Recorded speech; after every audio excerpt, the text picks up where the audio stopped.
ప్రధాని ఇప్పుడు ఏం చేస్తారు ముఖ్యమంత్రులు ఇంకా? సార్ కర్ణాటక దాగుడు మూతలు శివ వర్సెస్ సిద్ధ చాలా తమాషగా ఉందండి. కర్ణాటకం అనే మాట మనం తెలుగులో కర్ణాటకము అని సరదాగా వాడుతూ నిజంగా కర్ణాటకం లాగా ఉంది. ఇద్దరు సీనియర్లే. సిద్ధరామయ్య మరీ సీనియర్, గతంలో కూడా అయ్యాడు. సిద్ధరామయ్యని మార్చి సగం పదవీ కాలం అయిన తర్వాత శివకుమార్ వస్తాడన్నారు. అంత అయిపోయి ఎందుకు రావట్లేదు? రాడా? మాకు ఆలోచన లేదని 2 రోజులకు ఒక ప్రకటన. నాకేం లేదు, మా మధ్య రహస్య ఒప్పందం కుదిరింది, ఆ ఒప్పందం నేను మీకు చెప్పలేను అని శివకుమార్ అంటాడు. అధిష్టానం ఏమీ నోరు మెదపద్దు. నిన్న ఢిల్లీలో అధిష్టానం ఒక డిన్నర్ ఇచ్చింది ఓట్ చోరీ ఇవన్నీ అయిపోయిన తర్వాత.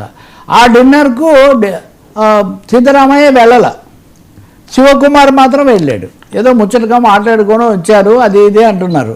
కానీ అప్పుడు కూడా అధిష్టానం ఏం మాట్లాడలేదు. సో నేను ఇప్పుడు తాజాగా చూస్తుంది ఏంటంటే, మా పాత్ర ఏం లేదు, మీరు తేల్చుకోండి.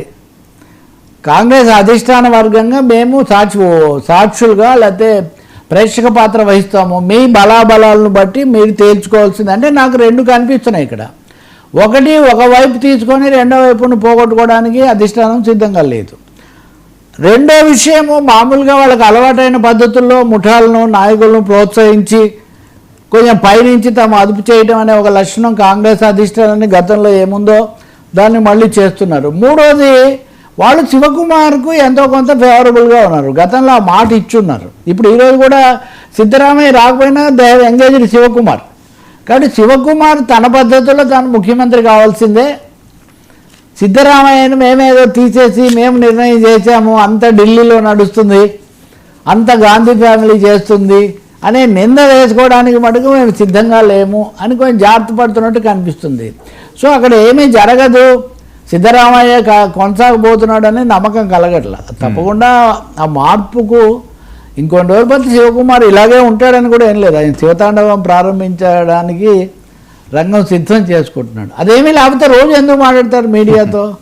కాబట్టి ఇంతకాలం పాటు ఇక్కడ ఇంకోటి కూడా గుర్తించాలి. కర్ణాటకలో బీజేపీ పరిస్థితి కూడా ఆయన ఎవరు యడ్యూరప్ప ఉంటే, ఎవరో అంటున్నారు యడ్యూరప్ప ఉంటే గెలిచాడము మేము, లేకపోతే లేదు. వాళ్ళ పరిస్థితి కూడా అంత మెరుగ్గా లేదు. సో ఈ దాగుడు మూతలు చాలా భారీ ఎత్తునే జరుగుతున్నాయి. ప్రజలకు విసుగెత్తే స్థాయిలో కూడా నడుస్తుంది. ఎంతకాలం ఇది? ఇప్పుడు మీకు మ్యాండేట్ ఇచ్చాము, అధికారం ఇచ్చాము, మీరు తేల్చుకోకుండా రోజు పొద్దునేమో ఈయన మేము ఇంటర్మీడియట్ చదువుతున్నప్పుడు మా కాలేజీకి 2 ప్రిన్సిపాల్ ఉండేవాళ్ళు. అది మిషనరీ కాలేజీ.